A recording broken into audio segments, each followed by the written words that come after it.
Start. अब बेटा good evening. हम कहाँ थे? प्रैक्टिस सेट 2.6, चैप्टर नंबर 2 के प्रैक्टिस सेट 2.6 में थे और आपके 2 एग्जाम्पल हुए थे, है ना। अब तीसरा example in the orange garden. कहाँ की घटना है? Orange garden of mister Madhusudan are 150 orange. यानी मधुसूदन के गार्डन में कितने ऑरेंज हैं? 150 ऑरेंज के पेड़ है ना। उसका ये समझो गार्डन है, 150 पेड़ है, पूरे ट्री है यहाँ। और number of tree in a column. अच्छा, इनको अपन कॉलम बोलते हैं ऐसे, ये कॉलम। और ये इनको बोलते हैं रोज, ये ऐसे रोज। तो यहाँ ऐसे पेड़ लगाए जाते हैं, ये ऐसे पेड़ लगे जाते हैं, ठीक है। तो number of tree in a column is X. अच्छा, यहाँ कंडीशन क्या है? इन द ऑरेंज गार्डन आप मिस्टर मधुसूदन देर आर 150 पेड़ है। The number of tree in each row is 5 more than the each column. यानी रो के पेड़, number of trees in each row के पेड़ काय पे डिपेंड है? कॉलम के पेड़ पे, है ना। तो अपन कॉलम के, इसलिए कॉलम के ट्री को इन्होंने क्या माने? एक्स। क्यों? वाई? क्योंकि रो में जितने पेड़ है ना, ऐसा सोचा जाए तो देखो, ये ऐसे पेड़ रहते हैं ना, तो रो में जितने पेड़ है वो कॉलम के पेड़ से 5 से मोर है, 5 से मोर है। इसलिए कॉलम के ट्री को इसने क्या माना है? एक्स माना, है ना। इसलिए ये हो गए x+5। क्या हो गए? x+5। क्यों? वाई? क्योंकि 5 से मोर है। तो अब टोटल नंबर ऑफ ट्री कितने हैं? 150, है ना। कितने हैं? तो यहाँ क्या लिखेंगे अपन? 150 लिखेंगे। यहाँ क्या लिखेंगे? 150। Number of tree in column. अब हमको इससे क्वाड्रेटिक इक्वेशन फाइंड करना है। इससे हमको क्वाड्रेटिक इक्वेशन बनाना है और फिर फाइंड करना है कि कॉलम में कितने ट्री है और रो में कितने ट्री है। तो अब हमको ये मालूम हो गया, ये पता हो गया कि कॉलम के पेड़। अच्छा, नंबर ऑफ ट्री यदि आप गिनने जाओगे, number of tree is equal to क्या करना पड़ेगा? Number of tree in column multiply by number of tree in row. यही तो करना पड़ेगा ना। ये यहाँ पे आएगा 150, है ना। ये equal number of tree in column में कितने हैं? मल्टीप्लाई करना पड़ेगा दोनों का, एक्स इंटू। और ये यहाँ पे कितने हैं? नंबर ऑफ ट्री इन रो में कितने हैं? x+5। इनका अपन इससे अपन क्या तैयार करेंगे? Quadratic equation. ये दोनों का मल्टीप्लाई करना पड़ेगा ना। 150 is equal to X into X, X square, X into 5, 5x। इसको हम सीधा लिखेंगे x² + 5x -150 is equal to 0। अब मैं क्वाड्रेटिक इक्वेशन तैयार करके दे रहा हूँ, मैं इसको आगे सॉल्व करके नहीं दूंगा, तुमको खुद को सॉल्व करना है, ठीक है। क्योंकि मैं एक एक क्वाड्रेटिक इक्वेशन सॉल्व करके दूंगा तो मेरे वर्ड प्रॉब्लम पढ़ा के होंगे नहीं। तो ये आपको सॉल्व करना है। 150 के फैक्टर बताते हुए लगे तो 15 का पारा 10 बार, तो ये आपका +5 आएगा, ये प्लस ये माइनस, ठीक है। इसके फैक्टर गिराए तो इसको आप सॉल्व कर सकते हो, एक्स की वैल्यू निकाल सकते हो। फिर हम क्वाड्रेटिक इक्वेशन तैयार किए, नंबर ऑफ, ये ऐसा है क्वाड्रेटिक इक्वेशन बनाना है, फिर एक्स की वैल्यू फाइंड करना है, फिर ये कॉलम की ट्री कितने हैं और इसमें कितने हैं वो बताना है, ठीक है। ये कर लूँगे। अब ये एग्जाम्पल कौन सा था हमारा? तीसरा एग्जाम्पल था। अब चौथा एग्जाम्पल विवेक वाला है ना। क्या बोल रहा है विवेक इज ओल्डर देन किशोर। यानी विवेक यह किशोर से 5 ईयर ओल्डर है, यानी बड़ा है ना। तो विवेक किस पे डिपेंड है? किशोर पे। तो the present age of Kishore क्या मानना पड़ेगा? The present age of Kishore is X year मानना पड़ेगा कि नहीं, है ना। तो इसलिए the present age of Vivek क्या हो जाएगा अब, कितने से मोर है, कितने से ओल्डर है, बड़ा, ओल्डर मतलब बड़ा, है ना, कितने से बड़ा है, 5 ईयर से, तो ये x+5, है ना। अब क्या बोल रहा है, उनका रेसिप्रोकल का sum, the sum of the reciprocal of their ages. अब रेसिप्रोकल मतलब इनका उल्टा करना पड़ता है, तो ये किशोर के एज का रेसिप्रोकल क्या हो जाएगा, reciprocal reciprocal of Kishore age क्या हो जाएगा, किशोर एज, किशोर की एज कितनी है x, तो उसका रेसिप्रोकल मतलब उल्टा, इसके नीचे 1 छुपा हुआ है। अब second thing, reciprocal of Vivek ages क्या हो जाएगा, 1x+5, है ना। अब ये दोनों का सम, इसका और इसका दोनों का सम कितना है, 1/6। ये कहाँ से आया, तो बाय कंडीशन से, बाय कंडीशन से। अब इसको सॉल्व करेंगे, क्वाड्रेटिक इक्वेशन तैयार करेंगे।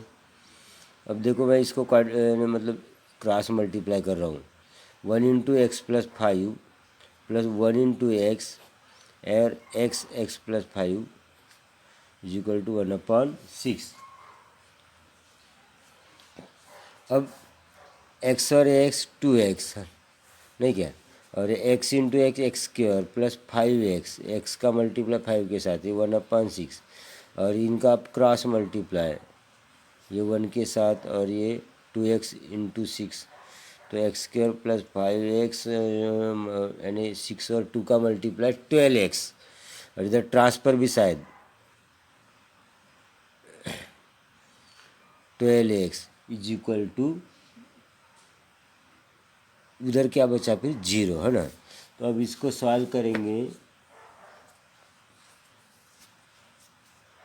तो और ये 5 के साथ मल्टीप्लाई, अच्छा ये +5 अपना छूट गया यहाँ, +5, तो यहाँ ये 6 का मल्टीप्लाई जैसा 2x के साथ हुआ वैसा 5 का मल्टीप्लाई 6 के साथ भी होगा, तो ये क्या हो जाएगा, +30, है ना। तो इधर में क्या बचेगा, 30 बचेगा कि नहीं, ये इधर 6 इंटू 2x 12x, इधर ट्रांसफ़र करेंगे तो माइनस, और 6 5 जा 30, तो एक क्वाड्रेटिक इक्वेशन बन गया। अब हम इसको क्वाड्रेटिक इक्वेशन को x², 12 में से 5 गए -7x, और 30 को भी ट्रांसफ़र किए तो -30 = 0। अब -30 के ऐसे फैक्टर की जैसा 7 आना चाहिए, 6 पंचे भी होता है, 15 दूने भी होता है, 15 दूने 30 होता है, 6 पंचे 30 होता है, हमको 7 लाना चाहिए, है ना।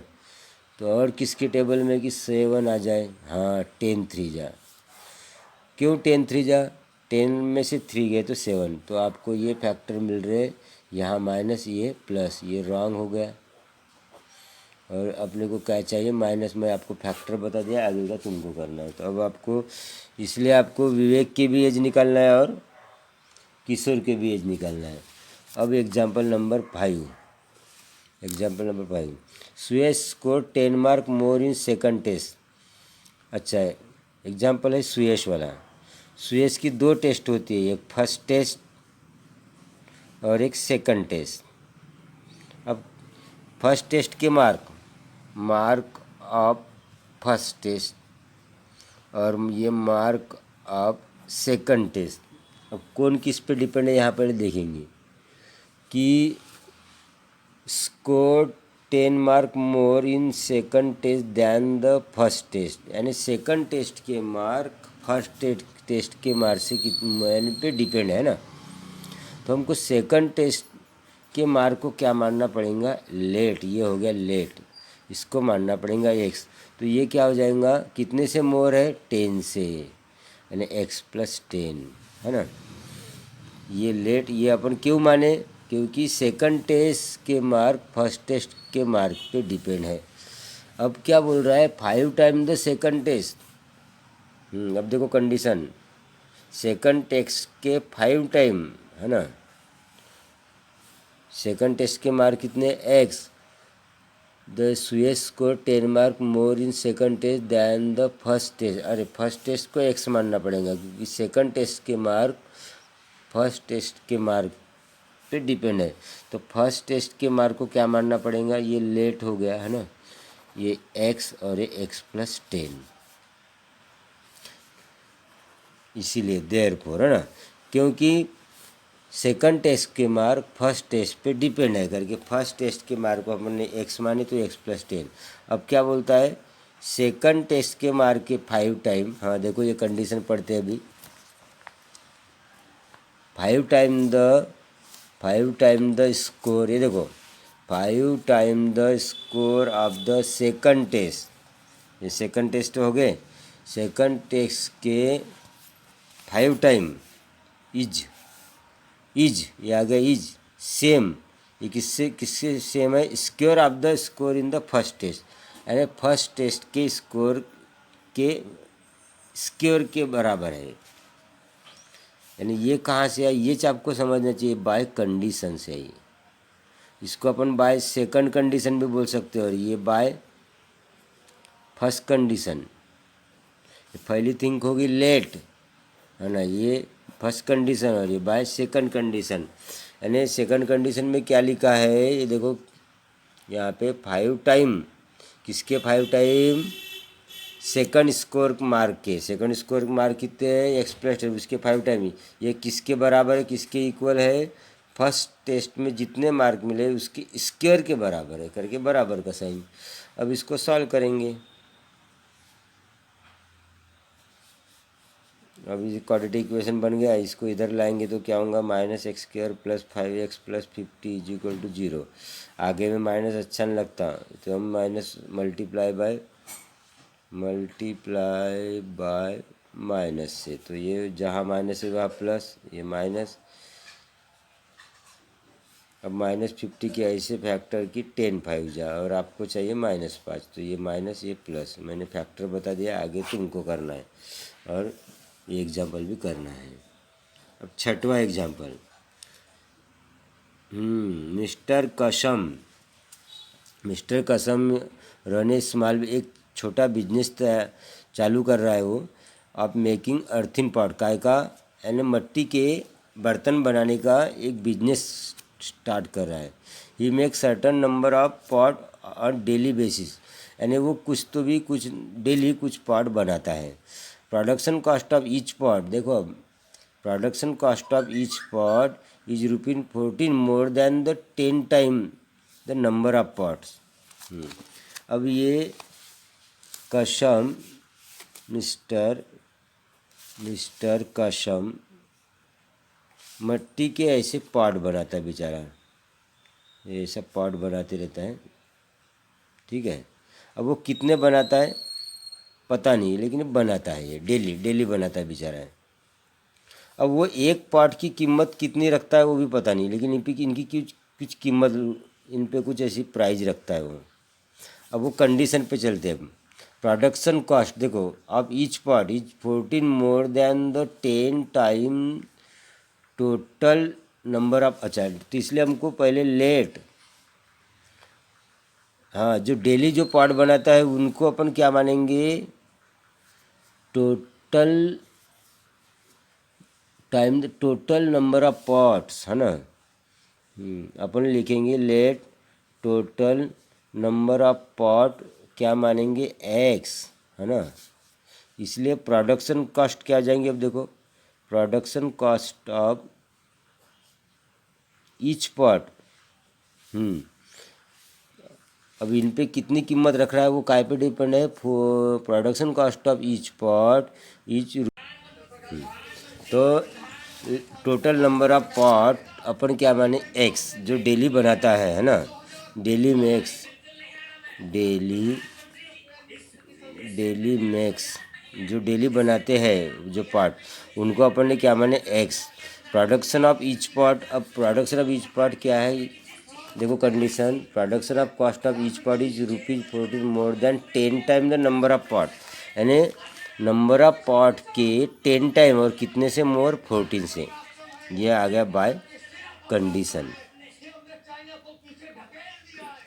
अब मेरे को ये बताओ, उसको ये अब वो कुल बेच के उसको 600 रुपये मिलते बेचारे को, है ना।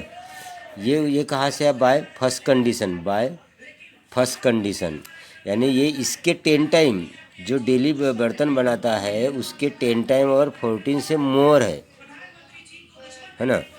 अब उसको ये जो बेच के कितने रुपए मिलते? 600। तो हम वो पुराने एग्जाम्पल इसके समान, है ना।